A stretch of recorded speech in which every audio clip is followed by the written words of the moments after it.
అసలు అమావాస్య ధ్యానం ఎందుకు చేయాలి? అమావాస్య అనేటువంటిది తిథుల్లో అతి విశిష్టమైనటువంటి రోజు. మనం పంచాంగం ప్రకారం ఎత్తుకుంటే తిథి, వారము, నక్షత్రము, యోగము, కరణము అనేటువంటి వాటిలో తిథి చాలా ముఖ్యంగా మన భారతీయ జ్యోతిషికులు మరియు పూర్వ మహర్షులు, ఋషులు తిథికి ఎక్కువ ప్రాధాన్యతనిచ్చారు అన్నమాట. కాబట్టి ఈ అమావాస్య రోజు సూర్యుడు చంద్రుడితో కలిసి ఉన్నటువంటి రోజు. ఇది అత్యంత బలమైనటువంటి రోజు. వైబ్రేషనల్ పరంగా ఈరోజు చాలా ఎక్కువ పవర్స్ ఉంటాయన్నమాట. ఈ అమావాస్య రోజే మన భారతీయ సంప్రదాయంలో పితృదేవతలకి తర్పణాలు వదలడము, ఇంకా చాలా చాలా పనులను చేయడము జరుగుతుంది. దక్షిణ భారతదేశంలో అమావాస్యకు ప్రత్యేక ప్రాధాన్యత ఉంది. అమావాస్య రోజే చాలా పనులు దక్షిణ భారతదేశంలో ప్రారంభించడం జరుగుతూ ఉంది. ఇంకా అమావాస్య అనేటువంటిది ఒక వైబ్రేషన్తో కూడుకున్నటువంటి ఒక రోజు. సూర్యుడు, చంద్రుడు, భూమి ఒకే సరళ రేఖ మీద వస్తారు కాబట్టి ఇటువంటి సన్నివేశాల్లో మనం ధ్యానం చేస్తే ఎక్కువ శక్తిని పొందేదానికి అవకాశం ఉంటుంది. అయితే ఈ అమావాస్య రోజు భావోద్వేగాల పరంగా కూడా ఎక్కువగా ఉంటుంది. ఎక్కువ నెగిటివిటీ కూడా ఎక్కువ ఉంటుంది. ఆ నెగిటివిటీ ప్రభావాన్ని నుంచి మనము తప్పించుకోవడానికి అమావాస్య రోజు ఖచ్చితంగా ధ్యానం చేసి తీరాలి. అమావాస్య రోజు రాత్రిపూట విశేషంగా మనం గనక ధ్యానం చేస్తే, పగలు ధ్యానం చేసినా మంచిదే, రాత్రిపూట ధ్యానం చేస్తే కూడా చాలా చాలా మంచి ఫలితాలని మనం పొందే అవకాశం ఉంటుంది. కాబట్టి అమావాస్యని ఎట్టి పరిస్థితులను వదలకూడదు. అమావాస్య ఎక్కువ వైబ్రేషన్స్ ఉంటాయి, ఎక్కువ వ్యతిరేకతలు ఉంటాయి, ఎక్కువ చాలా చాలా బ్లాక్ మ్యాజిక్స్ అంతా కూడా జరిగేటువంటి రోజు అమావాస్య రోజే జరుగుతూ ఉంటాయి. కాబట్టి మనం ఈ అమావాస్య తిథి రోజున గనక మనం ధ్యానం చేస్తే, మనం మామూలుగా చేసే ధ్యానానికన్నా కూడా ఆ రోజు చేసినటువంటి దాని యొక్క వైబ్రేషన్ చాలా ఎక్కువగా ఉండి రిసీవింగ్ అంటే లోపలికి మనం వెళ్ళడానికి, అంతరంగ ప్రవేశం చేయడానికి ఈరోజు చాలా చాలా బాగుంటుంది. కాబట్టి అమావాస్య ధ్యానము ఖచ్చితంగా చేసే తీరాల ధ్యానం చేసేటువంటి వాళ్ళు. నెక్స్ట్,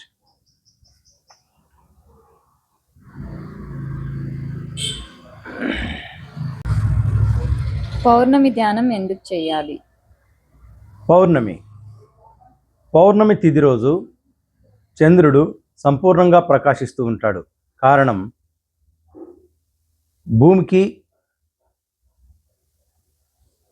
సూర్యునికి మధ్యన చంద్రుడు రావడమే ఆ రోజు విశేషమైనటువంటి కాంతి ప్రసారం వలన షోడశ కళలతో చంద్రుడు వర్ధిల్లుతుంటాడు. కాబట్టి ఈరోజు ఎక్కువ మనకు ఎనర్జీస్ వస్తాయి, ప్రశాంతత చాలా ప్రశాంతంగా ఉంటుంది. ఈరోజు కూడా అమావాస్యలాగా ఎమోషనల్ ఇన్బ్యాలెన్స్ కొంతమందికి ఉంటుంది. సైకలాజికల్ డిజార్డర్స్ ఉండే వాళ్ళకి ఈ ఎమోషనల్ ఇన్బ్యాలెన్స్ అనేటువంటిది పౌర్ణమి రోజు కూడా ఎక్కువ ఉంటుంది. ఇంకా పౌర్ణమిని మనము సాధారణంగా అమావాస్యను నెగిటివ్గా భావిస్తే చాలామంది పౌర్ణమిని పాజిటివ్గానే భావిస్తారనమాట. ఎందుకంటే చంద్రుడి యొక్క పూర్తి ప్రభావము మన పైన ఆ రోజు ఉంటుంది. కాబట్టి చంద్రుణ్ణి మనము ప్రసన్నం చేసుకోవడానికి అనొచ్చు, లేకపోతే ధ్యానం చాలా చక్కగా కుదరడానికి, ఇంకా మనకు హీలింగ్ ప్రక్రియ బాగా జరుగుతుంది అనమాట. మనకు ఏదైనా జబ్బులుంటే అవి వెళ్తాయి, మనసు ఆనందకరంగా ఉంటుంది. మనస్కారకుడు చంద్రుడు అని అంటూ ఉంటారు. కాబట్టి అమావాస్య రోజు ఆత్మకారకుడు సూర్యుని యొక్క ప్రభావం ఉంటే, పౌర్ణమి రోజు మనఃకారకుడు మనోకారకుడు చంద్రుని యొక్క ప్రభావం ఉంటుంది. కాబట్టి పౌర్ణమి రోజు నిద్రపోకుండా ఖచ్చితంగా ధ్యానం చేసే తీరాలి. ప్రతి పౌర్ణమి కూడా చాలా చాలా విశిష్టమైంది. పౌర్ణమి ధ్యానము ఎంత బాగా చేస్తే అంత బాగా మనము శక్తిని పొందుతాము. మన రీఛార్జ్ అవుతుందన్నమాట మన శరీరం మొత్తం. ఆ రోజంతా కూడా చాలా హ్యాపీనెస్గా, బ్లిస్ఫుల్గా మనం ఉంటాం, చాలా పాజిటివ్గా ఉంటాము, మనం శక్తివంతంగా తయారవుతాం. కాబట్టి పౌర్ణమి ధ్యానం కూడా మనము విశేషంగా చేయాలి. ఆ రోజు నాటికి సామూహిక ధ్యానం చేస్తే మరీ మంచిది. సామూహిక ధ్యానం అంటే చాలా మందితో చేస్తే మంచిది. పిరమిడ్ల దగ్గర, గుళ్ళ దగ్గర అలా చేస్తే కూడా చాలా చాలా మంచి ఫలితాలు ఉంటాయన్నమాట. కాబట్టి అమావాస్య ధ్యానం లాగా పౌర్ణమి ధ్యానం కూడా చాలా ముఖ్యమైనది. అసలు ధ్యానంలో ఇనిషియల్ స్టేజెస్లో ఉండేటువంటి వాళ్లకు పౌర్ణమి ధ్యానం చాలా గొప్పగా పనిచేస్తుంది. ధ్యానంలో బాగా తీవ్రతరంగా యోగ సాధన చేసినటువంటి వాళ్ళకి అమావాస్య ధ్యానం బాగా ఉంటుందన్నమాట. కాబట్టి ఇక్కడ మనం గమనించాల్సింది రెండే. ప్రారంభ దశలో ఉండేవారికి పౌర్ణమి ధ్యానంతో చాలా బాగా వాళ్ళకు ధ్యానము సాధనకు కుదురుతుంది. నిరంతరాయంగా అంతరాయం లేకుండా ధ్యానం చేసుకోగలుగుతారు. వైబ్రేషను చాలా బాగుంటుంది. చల్లటి వైబ్రేషన్స్ బాగా ఉంటాయి కాబట్టి మనసు ఆహ్లాదకరంగా ఉంటుంది. ఓకే. మీరు ఇందాక గుడిలో ధ్యానం చేయాలి అన్నారు కదా, ఇంటిలో ధ్యానానికి గుడిలో ధ్యానానికి మధ్య తేడా ఏంటి? గుడిలో అక్కడ ఉన్నటువంటి వాతావరణము చాలా పరిశుభ్రంగా ఉంటుంది. నెంబర్ 1. గుడి ప్రతిరోజు గుడిలో మూల విరాట్ కావచ్చు, గుడి యొక్క వాతావరణం కావచ్చు, ప్రతిరోజు పరిశుభ్రంగా ఉంచుతారు. అట్లనే ఇల్లు పరిశుభ్రంగా ఉంచరా అంటే, మనం ఇంట్లో పూజ గదిని పరిశుభ్రంగా ఉంచినంతగా ఇంటిని పరిశుభ్రంగా ప్రతిరోజు ఉంచలేం. వారానికి ఒకరోజు ఇల్లు క్లీన్ చేస్తూ ఉంటారు, కానీ గుడి రోజు చేస్తూ ఉంటారు. గుళ్ళో మంత్ర ప్రభావంతో అక్కడ ప్రతిష్ఠ చేసి ఉంటారనమాట. ఒక మంత్ర యంత్ర ప్రభావంతో అక్కడ మూల విరాట్ని ప్రతిష్ఠించుంటారు. అక్కడికి వచ్చేటువంటి వాళ్ళు కూడా స్నానం చేసి అక్కడికి వస్తారు. గుళ్ళోకి స్నానం చేయకుండా ఎవరు రారు. కాబట్టి అక్కడ ఉన్నటువంటి వైబ్రేషన్స్ కావచ్చు, అక్కడ ఉన్నటువంటి ఒక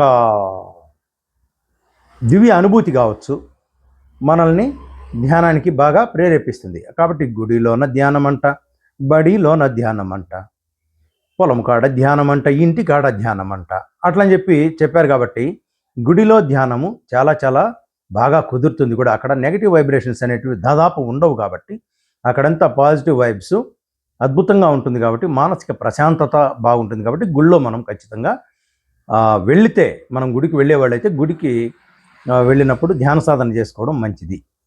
అక్కడ వైబ్రేషన్స్ చాలా అద్భుతంగా ఉంటాయి.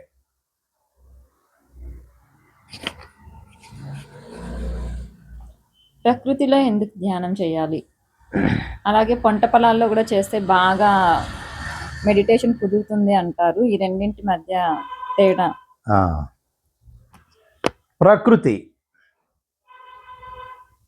ప్రాకృతికంగా ఉండేటువంటిదే ప్రకృతి. అది దేంతో కృతకం అంటే, అది యూనివర్స్తో కృతకమై ఉంటుంది ప్రకృతి అనేటువంటిది. ఉదాహరణకు ఒక కొండ ఉంది, దాన్ని మనం తయారు చేయలేదు. ఒక సముద్రం ఉంది, మనిషి దాన్ని తయారు చేయలేదు. ఒక నది ఉంది, దాన్ని మనం తయారు చేయలేదు. అది ప్రాకృతికం అన్నమాట. ఒక అడవి ఉంది, అడవిలో మనం పోయి రోజు నీళ్లు పోయలేదు చెట్లకి, అడవిని మనం నాటలేదు. అది చాలా ప్రాకృతికం. సహజంగా అక్కడ అన్నీ ఉంటాయన్నమాట. ఈ ప్రకృతిలో అంటే, ప్రకృతి అంటే సెలయేర్లు, కొండలు, కోనలు, వాగులు, అడవులు, సముద్రాలు, నదులు, ఇటువంటి వాటినంతా ప్రకృతి అంటారు. అటువంటివి న్యాచురల్గా అంటే యాజ్ ఇట్ ఈజ్గా ఉన్నతంగా అవి ఎలా ఉన్నాయో అలా ఉండడమే. సృష్టిలో అవి ఎలా ఉన్నాయో అలా ఉండే చోట వెళ్ళి మనం కూర్చుంటే మనకు ఎక్కువ వైబ్రేషన్, పంచభూతాలతో మనము మమేకం కావడం జరుగుతుంది. ప్రకృతి అంటే భగవాన తత్వము. భా భూమి, గా గగనము, వా వాయువు, ఆ అగ్ని, నా నీరు, అంటే ఈ పాంచభౌతిక తత్వమే ప్రకృతి. కాబట్టి ఈ ప్రకృతిలో మనము ధ్యానం చేస్తే విశేషమైనటువంటి శక్తుల్ని మనము పొందుతాము. మనం ఇంట్లో చేసేదానికన్నా ప్రకృతిలో ధ్యానం చేస్తే చాలా అద్భుతంగా ఉంటుంది. ఇంకా పంట పొలాలు అనేటువంటిది ప్రకృతి కాదు. పంట పొలము అనేటువంటిది పంట వేయడం అనేటువంటిది మనిషి చేసేటువంటి పని. తన ఆహారం కోసం మనిషి వేసుకునేటువంటిది పంట. ఇది వాణిజ్యపరమైనటువంటి పంటలు కావచ్చు, ఇంకా ఏవైనా సరే మనం వేసే పంటని మనం తయారు చేసేది పంట. అడవిలో ఎవరు పంట పెట్టలేదు. అడవిలో కొన్ని కాస్తాయి పండ్లు, కాయలు, అటువంటివి మనం తెచ్చుకొని తింటాం. వాటి ఎనర్జీస్ వేరు. వాటికి ఏం మనం ప్రత్యేకంగా వెళ్ళి పెస్టిసైడ్స్ అవేమి మనం వాడం, వాటికి ఎరువులు అసలే వాడం. కానీ ఇక్కడ పంట పొలాలకి మనం ఎరువులు వాడతాం, మందులు వాడుతూ అంటారు. ఇంకా అనేక రకాలుగా కృతకంగా కాకుండా, అది చెప్పాలంటే పంట అనేటువంటిది ఒక ప్రకృతి కాదు, అది వికృతి, మనం చేసేటువంటిది. కాబట్టి ఇక్కడ మనం తయారు చేసే దాంట్లో అక్కడ కూడా మనం ధ్యానం చేస్తే అక్కడ ఆ పంటలకు మేలు జరుగుతుంది. పంట పొలాల ద్వారా మనం ఎనర్జీ తీసుకునే కదా మనం పక్కన పెడితే ఆ పంటకు మేలు జరుగుతుంది. చీడపీడల నుంచి మనము రక్షించుకోవాలంటే పంట పొలాల మధ్య మనం ధ్యానం చేస్తే ఆ చీడపీడలు రాకుండా ఉంటాయి. మనం ప్రత్యేకంగా మందులు కొట్టే అవసరం లేదు. చీడలు నుంచి రక్షణ, పంట కూడా బాగా పండుతుంది. అయితే మనము వాటికి ఎటువంటి రసాయనిక ఎరువులు కానీ విష కీటకాల నివారణలు కానీ మనం వాడకుండా ఉండాలి. ఈ ఎండోసల్ఫాన్ ఏంటండి, ఎన్నువాకరని ఏంటంటే ఓ మందులు, మోనోక్రోటోఫాస్ ఇట్లాంటివంతా కొట్టేదాని వల్ల ఆ ప్రకృతిలో ఉన్నటువంటివన్నీ చనిపోతాయంట. ప్రకృతిగా ఉన్నటువంటి వానపాములు చనిపోతున్నాయి భూమిలో. ఇంకా భూమి యొక్క సారం తగ్గిపోతూ ఉంది ఈ ఎరువులు వాడడం వల్ల. కాబట్టి పంటల్ని మనం వికృతిగా పండిస్తున్నాం. ప్రాకృతికంగా పండించడము, సేంద్రియ వ్యవసాయం అనేటువంటిది నేడు మృగ్యమైపోయిందనమాట. కాబట్టి మనము ప్రకృతిలో ధ్యానం చేసిన ఫలితం పంట పొలం చేయడం కాడ రాదు, కానీ పంట పొలముని మనము మార్చుకోవచ్చు పంటని అనుకూలంగా పండేటట్లుగా మంచి తాడుతో. అయితే మనం ఇవేవి వాడకుండా, రసాయనిక ఎరువులు ఏవి మందులు వాడకుండా మనం సహజంగా గనక మనం పంటలు పెట్టి పండించుకుంటే చాలా బాగుంటుంది. పంట పొలాల దగ్గర ధ్యానం చేస్తే ఆ పంటలు కూడా బాగా పండుతాయి. ఇది దాంట్లో అంతరార్థం. రోజులో ఏ టైంలో మెడిటేషన్ చేస్తే బెటర్? రోజులో ఏ టైంలో కుదిరితే ఆ టైంలో చేయొచ్చు. కొంతమందికి 12 నుంచి 1 గంట దాకా కుదురుతుంది, 11 నుంచి 1 గంట దాకా కుదురుతుంది మధ్యాహ్నము. రాత్రుల్లో కూడా కొంతమందికి ఆ టైంలో కుదురుతుంది. మనము ఒకే టైంని కేటాయించుకొని ఒకే చోట మనం కూర్చొని ధ్యానం చేస్తే, ఒకే చోట కూర్చొని ఒకే టైంని కేటాయించుకొని మన మనసుకు మనము తర్ఫీదునిచ్చి ధ్యానం చేస్తే మంచిది. రోజుకొక చోట కొంతమంది చేస్తూ ఉంటారు. బాగా ధ్యానంలోకి వచ్చేసిన తర్వాత నువ్వు ఎక్కడన్నా తిరిగి చేయొచ్చు, కానీ ఫస్ట్ మనం ప్రాక్టీస్ చేసేటప్పుడు ఒకే చోట. ఉదాహరణకు ఈరోజు ఒక స్కూల్లో చేరి, రేపు ఇంకొక స్కూల్లో చేరి, ఎల్లుండికి ఒక స్కూల్లో చేరితే మనకేమీ అర్థం కాదు. అక్కడ చెప్పే విధానం వేరే ఉంటుంది, ఇంకొక స్కూల్లో వేరే ఉంటుంది.